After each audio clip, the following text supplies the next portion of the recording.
Episode sebelumnya, Duryodhana menyatakan kesediaannya memimpin penyerangan ke kerajaan Pancala demi memenuhi guru Daksina yang diminta guru Drona.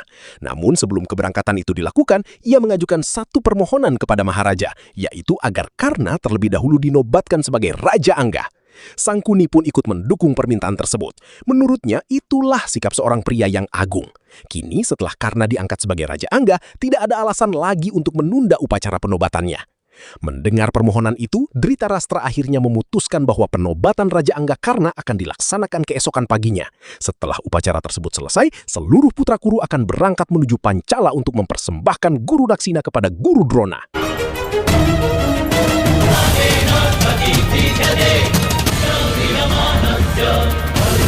Duryodhana mengucapkan selamat kepada Karna atas penobatannya sebagai Raja Angga.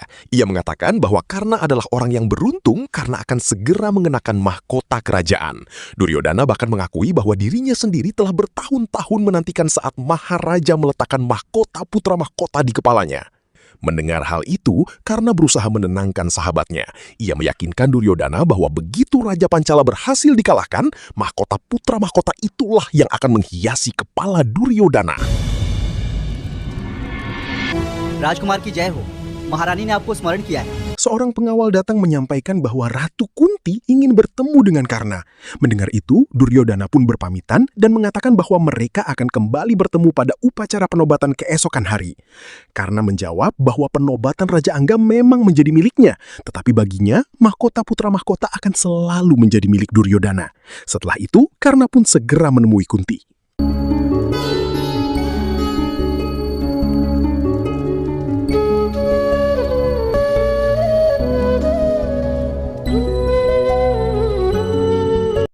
Sesampainya di hadapan Kunti, Karna memberi salam hormat. Kunti kemudian menyampaikan rasa bangganya kepada Karna. Setelah bertahun-tahun, akhirnya ia bisa mengucapkan bahwa keberanian Karna telah membuatnya bangga. Namun, Karna justru mempertanyakan, mengapa Kunti memanggilnya sebagai putra? Baginya, pengalaman di arena pertandingan dan sidang kerajaan telah mengajarkan sebuah pelajaran yang bahkan tidak pernah diajarkan oleh guru Parasurama, yaitu bahwa seseorang tidak boleh melupakan asal-usulnya dan harus selalu mengingat dari mana akarnya berasal. Belum sempat percakapan mereka berlanjut, para Pandawa tiba di tempat itu.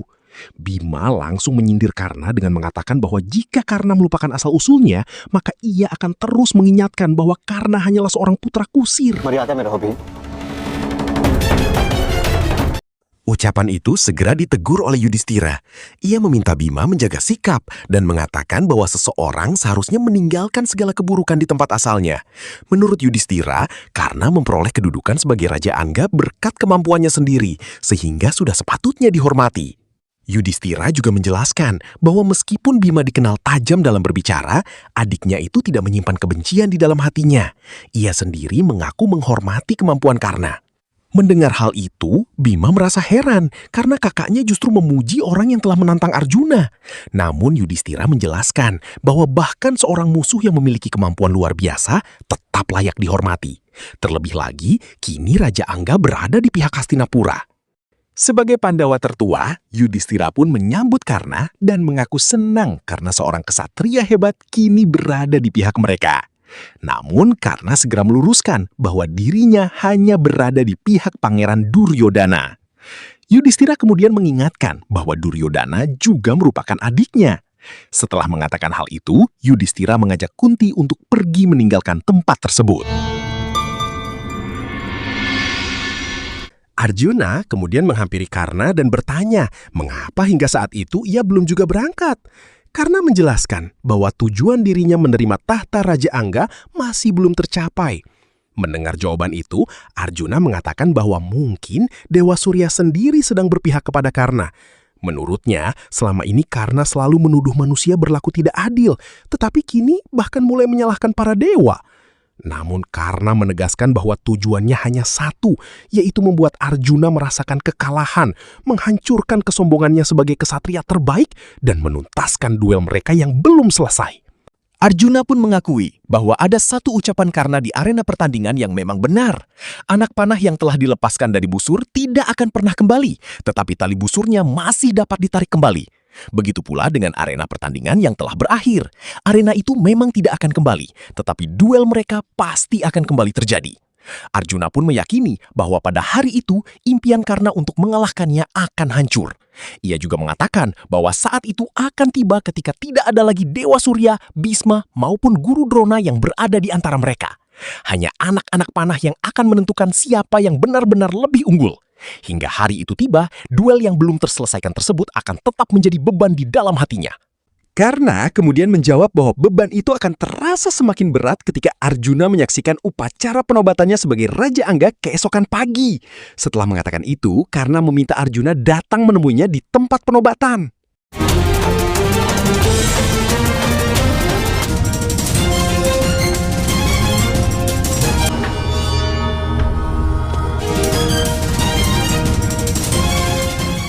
Setelah mengetahui bahwa Karna adalah putra kandungnya, Kunti mendatangi Adirata untuk meminta penjelasan. Dengan penuh penyesalan, Kunti mempertanyakan mengapa Adirata tidak pernah memberitahukan bahwa Karna adalah putranya. Ia juga bertanya mengapa kebenaran itu tidak diungkapkan sejak pertama kali mereka bertemu, karena menurutnya seorang anak tidak seharusnya kehilangan kasih sayang seorang ibu. Adirata kemudian menjelaskan bahwa tugas seorang kusir adalah menjaga kehormatan dan martabat tuannya. Jika sikapnya dianggap sebagai sebuah kesalahan, ia mengaku siap menerima hukuman dari Kunti. Mendengar jawaban itu, Kunti mengatakan bahwa jika Adirata tidak sanggup mengungkapkan kebenaran kepada Karna, maka ia sendiri yang akan melakukannya. Namun Adirata segera memohon agar Kunti tidak melakukan hal tersebut. Ia mengingatkan bahwa Radha hanya memiliki seorang putra, sedangkan Kunti masih memiliki 5 orang putra. Kunti kemudian mempertanyakan mengapa Adirata tidak menghentikan Karna, membiarkannya mengangkat busur, dan membiarkannya berdiri berhadapan dengan Arjuna di arena pertandingan. Adirata menjawab bahwa awan kecil di malam hari tidak mungkin mampu menutupi cahaya matahari.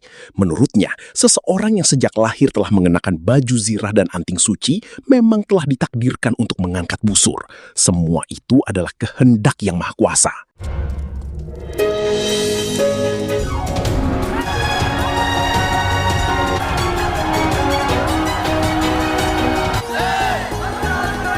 क्या कर रहे हो विशाल?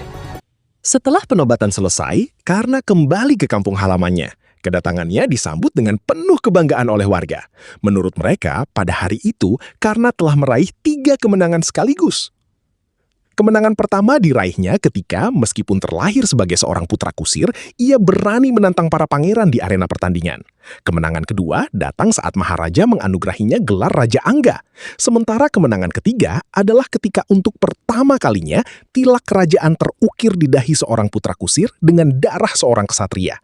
Bagi warga, ketiga kemenangan itu hanyalah awal karena mereka yakin masih banyak kemenangan lain yang telah menanti Karna di masa depan. Kembali pada Kunti. Menurut Kunti, kini hanya tersisa satu jalan. Jika Karna tidak menjadi Raja Angga, maka ia akan terbebas dari ikatan dengan Duryodhana. Dengan begitu, Karna tidak akan pernah mendapat kesempatan untuk berperang melawan Arjuna, sehingga seluruh putranya akan tetap selamat. Kunti juga mengatakan bahwa Radha dan Karna akan tetap hidup bersama Adirata. Karena itu, ia memohon agar Adirata menghentikan Karna. Menurut Kunti, Duryodhana tidak menerima Karna sebagai sahabat, melainkan sebagai senjata untuk menghancurkan seluruh putranya. Di akhir pembicaraan, Kunti memohon kepada Adirata agar membujuk Karna menolak tahta kerajaan Angga. Sebagai gantinya, Kunti berjanji akan tetap mengakui Karna sebagai putra Adirata. Setelah itu, Adirata pulang dan menyampaikan sebuah keputusan kepada Radha. Ucapan itu membuat Karna terkejut. Ia baru menyadari bahwa ayahnya tidak akan menghadiri upacara penobatannya sebagai Raja Angga. Adirata membenarkan hal tersebut. Bukan hanya dirinya, Radha juga tidak akan datang. Bahkan jika Karna masih menghormatinya sebagai seorang ayah, ia meminta putranya untuk tidak menghadiri upacara penobatan itu. Mendengar keputusan tersebut, Satyasena langsung marah.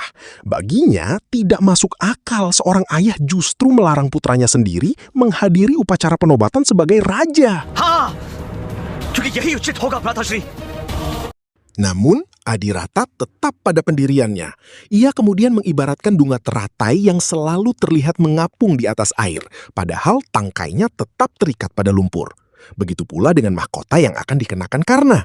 Di balik kemegahannya ada belenggu yang tidak terlihat. Menurut Adirata, mahkota itu akan mengikat Karna selamanya kepada Pangeran Duryodhana yang ingin menjadikannya sebagai senjata untuk menjatuhkan Arjuna. Adirata kemudian mengingatkan impian Karna ketika meninggalkan rumah untuk menuntut ilmu, yaitu menjadi pemanah terbaik di dunia. Karna mengaku bahwa ia masih mengingat impian tersebut, namun baginya tujuan menjadi pemanah terbaik bukan sekedar mengalahkan lawan, melainkan menghancurkan belenggu tradisi dan sistem kasta yang selama ini menindas kaum kusir. Menurut Karna, mungkin saja dirinya akan dimanfaatkan sebagai senjata, tetapi perubahan yang selama ini diimpikannya justru mulai terlihat melalui tindakan Duryodhana, bukan dari pihak Pandawa. Untuk pertama kalinya, seorang putra kusir memperoleh hak bertarung melawan seorang pangeran. Untuk pertama kalinya pula, ia dipanggil sebagai Raja Anggakarna, bukan lagi sebagai Sutaputra. Bagi Karna, semua itu adalah awal dari sebuah perubahan yang dimulai oleh Duryodhana. Karna kembali mengibaratkan bunga teratai yang tumbuh dari lumpur, tetapi pada akhirnya dipersembahkan di kaki Tuhan. Menurutnya, itulah perubahan yang sesungguhnya. Ia bahkan mengatakan bahwa sekalipun tidak memperoleh mahkota, dirinya akan tetap terikat kepada Duryodhana. Ikatan itu bukanlah belenggu kekuasaan, melainkan belenggu persahabatan dan utang budi yang tidak akan pernah mampu ia balas sepanjang hidupnya. Mendengar jawaban itu, Adirata mempertanyakan, apakah kini ikatan persahabatan telah menjadi lebih kuat daripada ikatan keluarga? Untuk terakhir kalinya, ia meminta Karna memilih. Jika keluarga masih berarti baginya, maka keesokan hari ia tidak boleh menghadiri penobatan. Kini pilihan sepenuhnya berada di tangan Karna, antara keluarga atau kerajaan.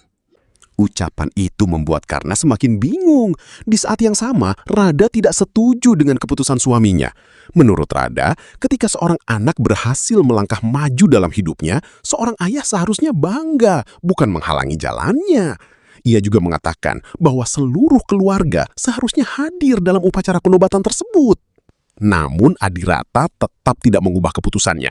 Ia menegaskan bahwa semua yang dilakukannya adalah demi kebaikan Karna. Apapun keputusan Karna nanti, dirinya tidak akan datang ke upacara penobatan. Itulah sumpahnya. Bahkan ia juga memerintahkan Radha untuk tidak menghadirinya. Mendengar keputusan itu, Karna hanya bisa bertanya dengan penuh kesedihan apakah ayahnya benar-benar tidak akan datang. Adirata menjawab bahwa Radha telah menentukan pilihannya, dan kini tinggal menunggu pilihan yang akan diambil Karna. Karna kemudian menghampiri ibunya. Ia mengatakan bahwa bagi seseorang yang ingin selalu berada di bawah kaki ibunya, bahkan seluruh kerajaan di dunia tidak ada artinya. Namun kepada ibu yang sama, ia telah berjanji akan membawa keadilan dan perubahan. Karna mengaku sanggup mengorbankan impian apapun demi tetap bersama kaumnya. Tetapi ia tidak sanggup merampas impian yang telah ia tanamkan di mata mereka. Karena itulah Karna memutuskan tetap berangkat. Ia mengingatkan bahwa Duryodhana telah berjanji akan menghapus perbedaan kasta dan garis keturunan ketika kelak menjadi maharaja. Karna juga menyadari bahwa ayahnya tidak akan memberikan restu. Meski begitu, ia tetap memohon maaf atas keputusan yang terpaksa harus diambilnya.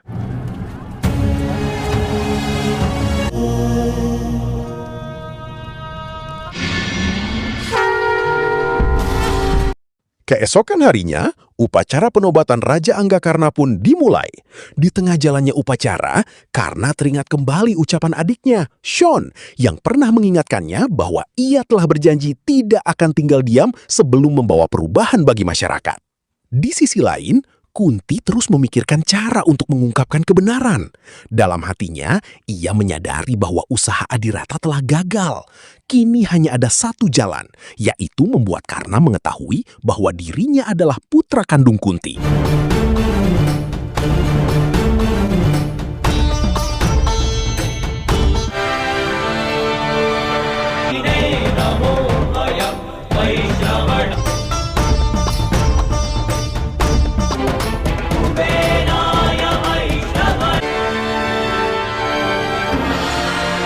Ketika pendeta mempersilahkan Ibu Raja Angga maju untuk menjalankan prosesi penobatan, karena hanya dapat mengatakan dengan penuh kesedihan bahwa ibunya tidak dapat hadir karena suatu alasan. Meski demikian, ia yakin restu sang ibu selalu menyertainya. Melihat keadaan itu, Duryodana mengatakan bahwa ia menganggap Karna sebagai saudara kandungnya sendiri. Karena itu, ia memohon agar Ibu Gandari berkenan menjadi ibu bagi Karna pada hari itu dan memperoleh kehormatan untuk melaksanakan prosesi penobatan.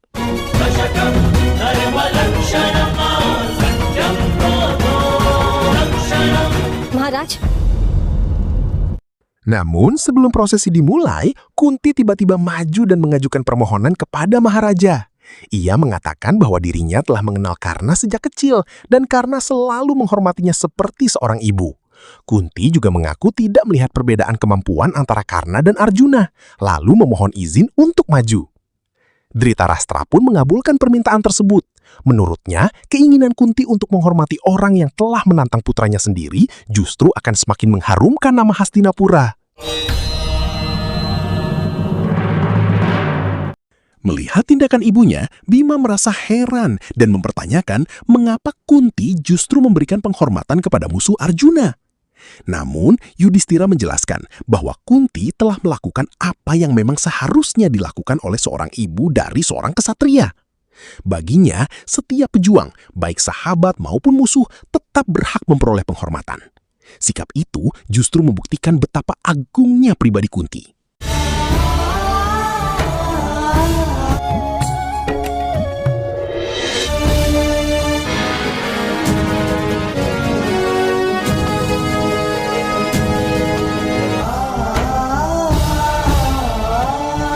Prosesi penobatan pun berlanjut.